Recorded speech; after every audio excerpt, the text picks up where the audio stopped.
Chosen one, hear me tonight in the Spirit. Heaven is not silent. The atmosphere around you is not ordinary. I hear the sound of a trumpet in the distance, a divine blast that shakes the corridors of eternity. It is the King of Kings summoning you into his chamber, and the urgency in his voice thunders across the heavens.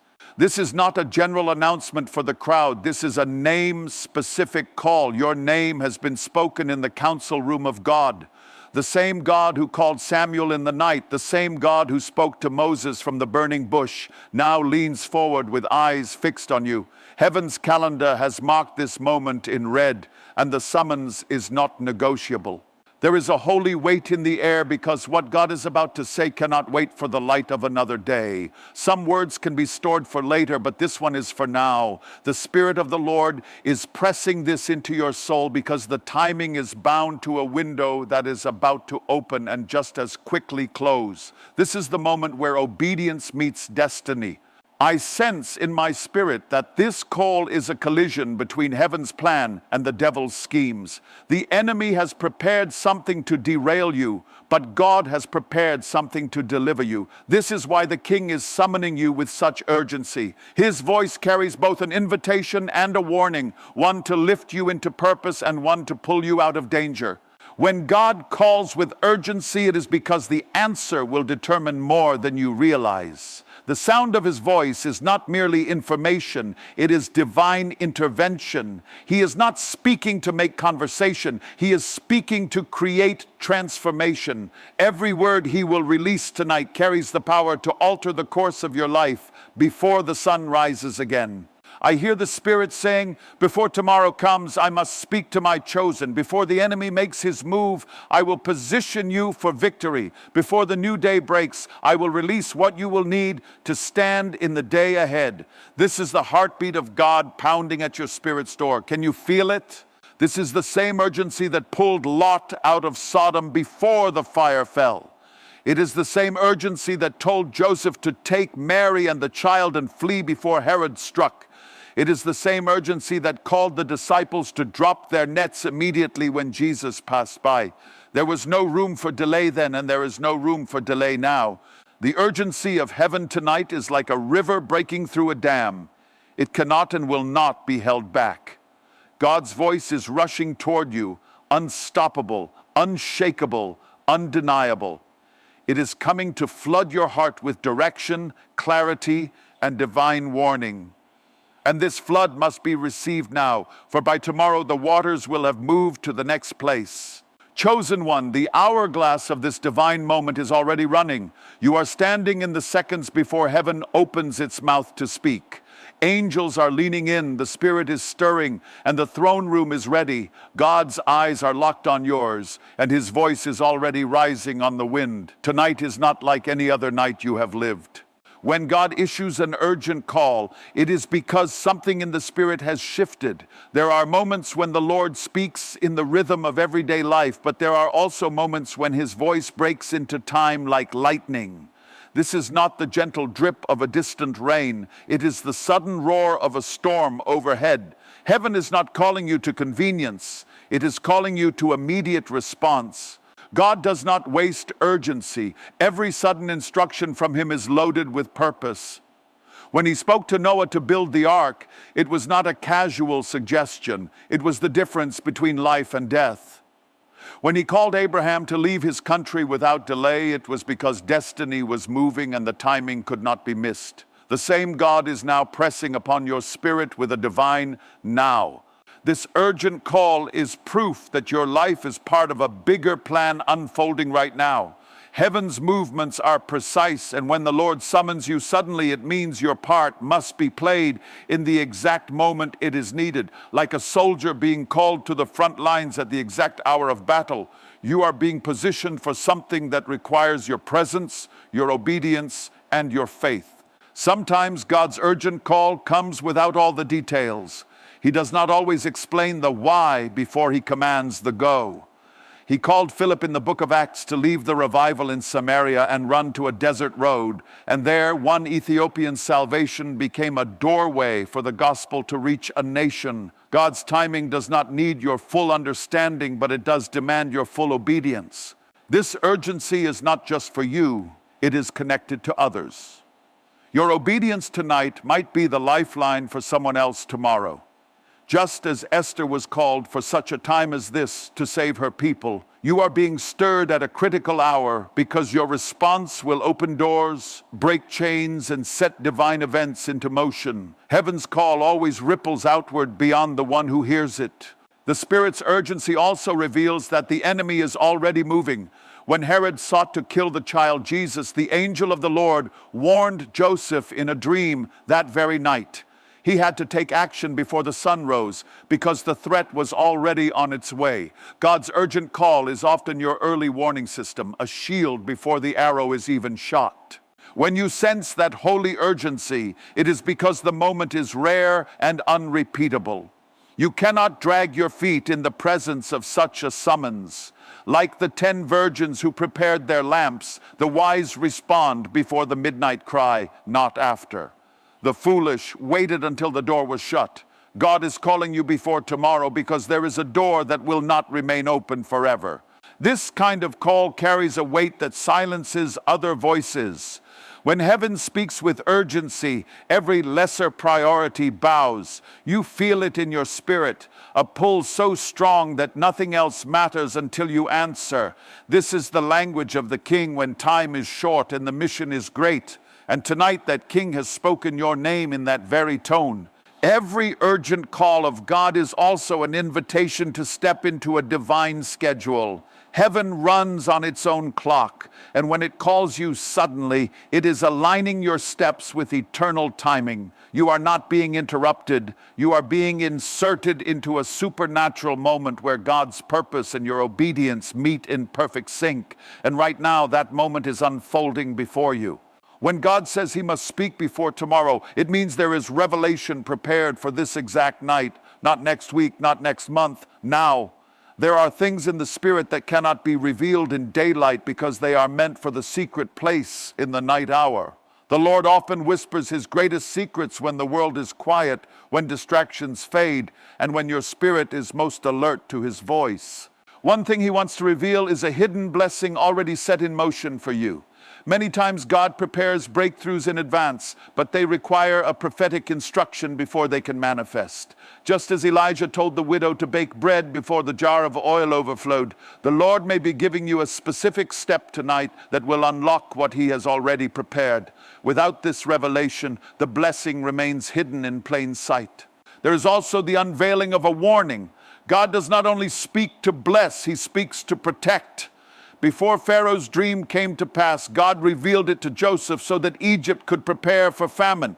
Before the storm struck, Jesus warned his disciples to watch and pray. The urgency in his voice tonight may be because something is forming in the shadows, and your awareness now will prevent disaster later. The Spirit also desires to reveal your next assignment. Heaven's plan for your life is not static. It moves in seasons. There comes a time when yesterday's instructions are complete and the next chapter must begin. Before tomorrow, God may be placing a fresh mantle upon you, a new territory to take, a new task to accomplish. This is why he must speak tonight, because the new day requires a new directive. Sometimes what God wants to reveal is not about events, but about identity. There are moments when he pulls back the veil to show you who you truly are in his eyes. Gideon thought he was the weakest in his family until the angel of the Lord called him a mighty warrior. Before tomorrow, the Lord may be speaking words over you that destroy the lies you have believed and awaken the champion he has always seen. God also desires to reveal strategies. You may have been praying for an answer for months, but the clarity you need is coming now. Strategies are heaven's battle plans, divinely tailored solutions that unlock impossible situations. Just as God gave Joshua the exact steps to bring down Jericho's walls, he may be giving you a detailed plan tonight that will bring the victory you've been waiting for. Another revelation he may place in your spirit is about timing. Many blessings are lost, not because the opportunity never came, but because it was missed. Tonight, God may be aligning you with an exact moment, showing you when to move, when to speak, and when to act. Timing in the Spirit is not guesswork, it is revelation from heaven itself. And sometimes before tomorrow, the Lord reveals the enemy's plan so you can walk in wisdom. When the prophet Elisha warned the king of Israel about the ambushes of the Syrians, the enemy's plans failed every time. Tonight's word from God could be the intelligence you need to outmaneuver every attack set against you. This urgency is because such revelations cannot be stored for later. They are like manna, fresh for the day and gone the next. Heaven has scheduled this night as the delivery time for what you need. Before tomorrow comes, the Lord desires to put into your hands the insight, the direction, and the assurance that will anchor you for the days ahead. Delay is not just hesitation, it is disobedience in disguise. Many believe they are simply waiting for the right time. But in heaven's calendar, the right time is always God's time, not ours. When God says now and we answer later, we create a gap where the enemy can enter. That gap can cost opportunities, blessings, and even destinies that will never return in the same way again. The scriptures are filled with those who suffered because they delayed. When the angel told Lot to leave Sodom, he lingered, and the angels had to drag him out before the fire fell. If he had delayed longer, his life and the lives of his daughters would have been lost. Delay is dangerous because the spiritual clock does not stop ticking just because we are undecided. When God calls, the timing is not random, it is precise. He has already seen the movements of both heaven and hell in your situation, and his command is perfectly timed to intercept the enemy's schemes. If you delay, you step out of the protection of that perfect timing, exposing yourself to battles you were never meant to fight. A delayed yes is not just slow obedience. It's an open door to unnecessary warfare. Delay also causes spiritual deafness. The more you ignore or postpone a word from God, the softer his voice seems to become to your ears. Pharaoh hardened his heart each time he refused Moses' words, and over time he could no longer even perceive God's warnings. The danger is not just in missing one instruction, it's in training your heart to resist the Spirit's urgency. Another danger of delay is that the opportunity may pass to someone else. When Saul hesitated to obey God's command, the kingship was taken from him and given to David. Heaven's mission will always be completed, but if one vessel will not respond in time, God will raise up another. The tragedy is that the reward and the testimony that could have been yours may be placed in another's hands. Delay invites the enemy to fill the space you should have occupied. When the Israelites hesitated to enter the promised land, they gave room for fear to grow and for giants to appear larger in their own eyes. By the time they tried to move later, the moment of favor had passed and they were defeated. Some victories are tied to the momentum of obedience. Once that momentum is lost, the battle becomes far harder. The Spirit's call tonight is like a lifeboat sent to a sinking ship. If you refuse to get in when it arrives, the waters will not wait for you. God's urgent word is your lifeline, but it must be seized in the moment it is given. Delay is dangerous because you cannot control the conditions once the moment has passed. What was a calm rescue can become an impossible storm. The enemy's strategy thrives on delay. He knows that if he cannot stop you outright, he can slow you until the window of impact closes. He whispers, "You can do it tomorrow. You can answer later," until tomorrow becomes never. What God is pressing on your spirit now is not just about obedience, it is about shutting the door in the enemy's face before he even takes one step inside. Delay is the enemy of destiny because destiny is time sensitive. Every divine instruction carries within it a best before moment where the anointing and the opportunity meet in perfect harmony. When you delay, that harmony is broken and the fullness of what God intended is lost. And tonight, the Spirit is warning you, do not let hesitation rob you of what heaven has prepared. When God is speaking with urgency, you cannot afford to let the noise of the world drown him out. His voice is not lost, it is always clear, but often it is our ears that are crowded.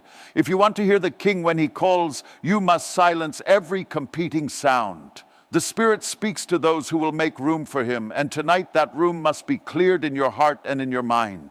The first step is to remove distractions. Turn off what steals your focus, whether it is a device, a conversation, or even the whirlwind of your own thoughts. When Jesus went to pray, he would often go alone, leaving the crowds behind. Some instructions from God are so specific that they can only be heard in the quiet, where no other voices compete for your attention. The next key is to open the scriptures. The Word of God is not just a book, it is the tuning fork for your spirit.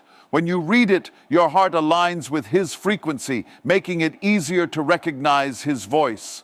The Spirit will often take a verse you have read 100 times and breathe fresh meaning into it for the exact moment you are living in right now. Prayer is your lifeline in this moment, not just prayer that talks, but prayer that listens. Too many rush into prayer with a list and leave before God has spoken. In an urgent hour, you must linger, allowing the Spirit to pour into you what you cannot hear in haste. The greatest revelations often come in the still moments after you have finished speaking and simply wait in His presence. Another way to position yourself is through worship. Worship is not just singing, it is surrender. When you worship, your spirit is lifted above the noise of fear, anxiety, and doubt. David often heard from God after he worshiped, because worship aligns your heart with heaven and creates a clear channel for the voice of the Lord to flow without interference. Write down what you hear. The Spirit's words are not to be treated casually. When Habakkuk received the vision, God told him to write it down so it could run its course. A written word becomes a preserved word, and it allows you to return to it when doubt or confusion tries to erase what God has spoken. Many have missed their moment simply because they forgot what was given to them in the secret place. You must also be ready to obey instantly. Hearing clearly is not just about receiving information. It is about preparing to act on it. God speaks most clearly to those whose hearts are already saying yes before they even know the details. A willing spirit sharpens spiritual hearing, because heaven knows your answer will not be delayed. Fasting is another powerful way to remove the fog from your spirit. When you fast, you are telling your flesh to be silent so your spirit can rise. In times of urgency, fasting acts like a spiritual amplifier, making the voice of God more distinct. Jesus himself fasted before stepping into his public ministry, showing that clarity often comes when the body is humbled before God. Finally, be sensitive to the small stirrings. Sometimes the voice of God comes like thunder, but other times it is the gentle whisper Elijah heard on the mountain. Positioning yourself to hear clearly means being alert to both the dramatic and the subtle. When you are fully surrendered, even the faintest nudge from heaven will be enough to set you in motion. On the other side of obedience lies a door that only God can open. That door is not moved by talent, status, or connections. It swings open when you respond to His voice without delay. Every yes to God sends a signal into the spirit realm that you are ready to receive what heaven has been holding in reserve. And when that signal is sent, angels are dispatched, chains are broken, and barriers begin to fall. Obedience is the bridge between promise and possession. Many hear the promises of God but never cross over because they hesitate at the edge of obedience. The Israelites stood on the border of the promised land, hearing about milk and honey, yet 40 years passed before they entered because they would not step forward when God commanded. Your obedience tonight can cut short what would otherwise take years to accomplish. There are blessings that will not manifest until you act. The widow in Zarephath saw her jar of oil multiply only after she baked bread for the prophet. Naaman's leprosy left only after he dipped 7 times in the Jordan. These were not random miracles. They were breakthroughs tied directly to obedience. Heaven's abundance is often waiting just beyond the threshold of your immediate response. Obedience also triggers supernatural alignment. When you follow God's instruction, things begin to move in ways you could never arrange yourself. People you have never met start playing a role in your story. Resources you didn't know existed come into your hand, and situations begin to bend in your favor. This is because obedience plugs you directly into heaven's orchestration, where everything works together for your good. On the other side of obedience is protection. God's instructions are not just about advancement, they are also about safety. Noah's obedience built the ark before the first raindrop fell, preserving his family.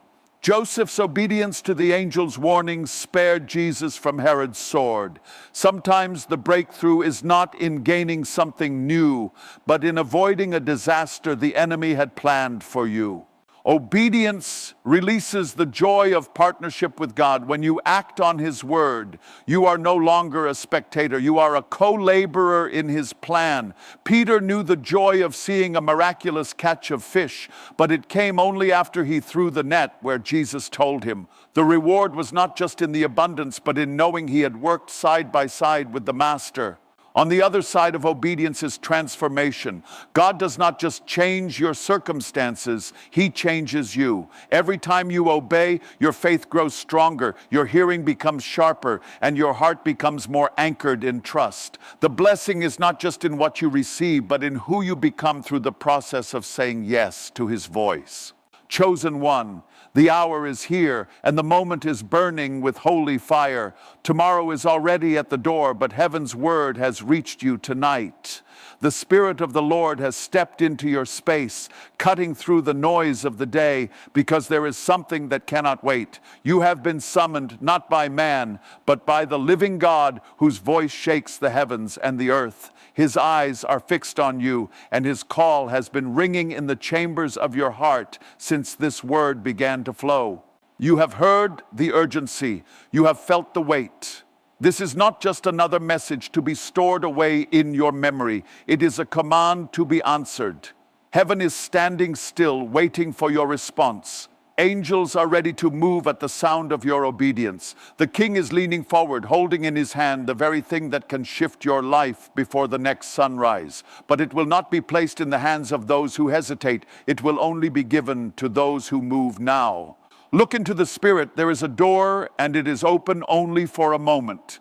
Beyond it lies the instruction, the blessing, the protection, and the assignment you have been praying for. That door is your passage into a different tomorrow, but it will not stay open forever. The Spirit says, this is your hour. Every second that passes without your yes is a second closer to that door closing. You cannot walk through it tomorrow. It was made to be stepped through tonight. There is a stirring deep inside you that you cannot ignore. It is not emotion, it is recognition. Your spirit knows the voice of the shepherd, and it knows that this moment is unlike any other. You have been in many seasons, but this one is different. This one carries the fragrance of destiny and the heat of divine urgency. If you walk away from this moment unchanged, it will not be because God did not speak. It will be because you refused to move when He called. Think of what lies on the other side of obedience. The walls that have stood against you for years could fall overnight. The chains that have bound your mind and heart could shatter before the morning. The answer you have cried for in secret could manifest openly for all to see. The very thing that has seemed impossible could bow at the feet of the one who makes all things possible, if you will obey now. But also think of the cost of hesitation. What battles will rise tomorrow because you refuse to prepare tonight? What blessings will be delayed because you stayed in the comfort of your own reasoning? What dangers will you face without the shield God was ready to place over you this very hour? The thought alone should drive you to action, because there is no safety in waiting when heaven says, move. Tonight the King's voice has gone out, and it has found you. You have been chosen in this hour, not because you were the most qualified, but because you were appointed. This summons carries your name. It has bypassed others to reach you, because God knows you are the one to carry what He is about to release. The weight of this moment is pressing on you because heaven has decided it is your time. There are no more words to soften the blow, only the raw truth. The moment is now. Heaven has spoken, the Spirit has stirred, the hourglass is running, and the sands are almost gone.